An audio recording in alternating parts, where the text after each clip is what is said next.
देश का प्रथम नागरिक आखिरकार राष्ट्रपति ही क्यों?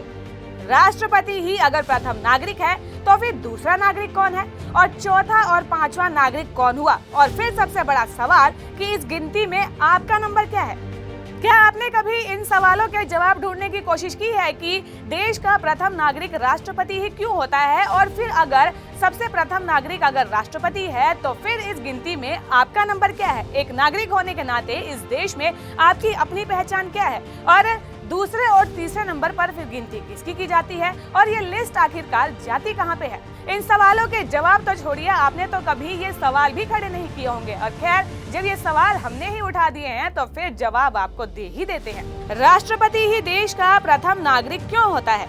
राष्ट्रपति को देश का प्रथम नागरिक कहा जाता है क्योंकि वो देश का प्रतिनिधित्व करते हैं और संवैधानिक प्रमुख भी है। राष्ट्रपति के बारे में कुछ और बातें हैं जिनके बारे में जानना बेहद ही जरूरी है।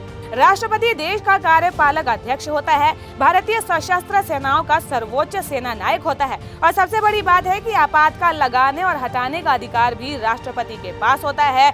युद्ध या शांति की घोषणा भी राष्ट्रपति के द्वारा की जाती है और राष्ट्रपति ही है जो कि कई प्रमुख पदों पर नियुक्ति करते हैं। अब यहाँ पर ये तो समझ में आ गया कि देश का प्रथम नागरिक राष्ट्रपति को ही क्यों गिना जाता है। तो फिर अब ये भी जान लेते हैं कि इस लिस्ट में दूसरा और तीसरे नंबर पर आता कौन है और ये जो लिस्ट है वो आगे जाती कहाँ तक है। देश का दूसरा नागरिक उपराष्ट्रपति को कहा जाता है। वर्तमान में भारत के उपराष्ट्रपति जगदीप धनखड़ हैं और भारत में प्रधानमंत्री देश का तीसरा नागरिक कहा जाता है। इस तरह से राष्ट्रपति और उपराष्ट्रपति के बाद पीएम नरेंद्र मोदी जो कि देश के प्रधानमंत्री हैं वो देश के तीसरे नागरिक हैं। ये गिनती फिलहाल यहीं पर खत्म नहीं होती है। इस लिस्ट में अभी भी कई बड़े बड़े नाम और चेहरे हैं और अभी तो हमें ये भी जानना बाकी है कि इतनी बड़ी लिस्ट में फिर आपकी अपनी पहचान क्या है? आपका खुद का नंबर इस लिस्ट में कहाँ आता है? बात अगर चौथे नागरिक की करें तो वो राज्यों के राज्यपाल होते हैं, तो वहीं पूर्व राष्ट्रपति को पांचवें नागरिक के तौर पर गिना जाता है। छठवें नागरिक की बात करें तो इसमें मुख्य न्यायाधीश और लोकसभा स्पीकर आते हैं। तो वहीं सातवें नागरिक हुए कैबिनेट मंत्री, नीति आयोग के उपाध्यक्ष, पूर्व प्रधानमंत्री, राज्यों के मुख्यमंत्री, विपक्षी नेता और भारत रत्न से सम्मान व्यक्ति। बात अगर आठवें नागरिक की करें तो यहाँ पर भारत सरकार के द्वारा चयनित राजदूत को गिना जाता है। तो वहीं सुप्रीम कोर्ट के जज, चीफ इलेक्शन कमिश्नर, यूपीएससी के चेयरपर्सन को नौवें नागरिक के तौर पर गिना जाता है।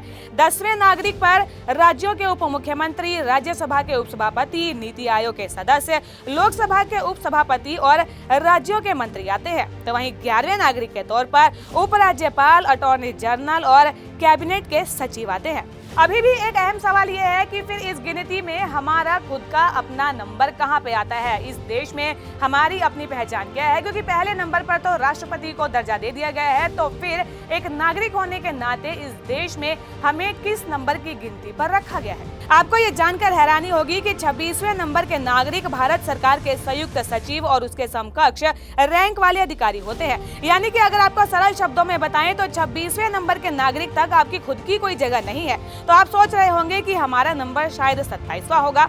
हाँ, ये हो सकता है कि आपका नंबर 27वां है, लेकिन कानूनी रूप से ऐसा नहीं है। भारत के संविधान में कहीं पर भी इस बात का जिक्र नहीं है। बस ऐसा माना जाता है कि आम जनता 27वें नंबर की नागरिक होती है। नागरिकों की जानकारी, उनकी जान पहचान, उनकी पदवी को लेकर जो जानकारी आज हमने आपको दी है, क्या आपको उसके बारे में पहले पता था और कितनी जानकारी आपको मालूम थी? हमें कमेंट सेक्शन में जरूर बताएं। और ऐसी ही कुछ अन्य खबरों के बारे में जानने के लिए जीजीसी को लाइक, शेयर और सब्सक्राइब करना तो बिल्कुल भी ना भूलें।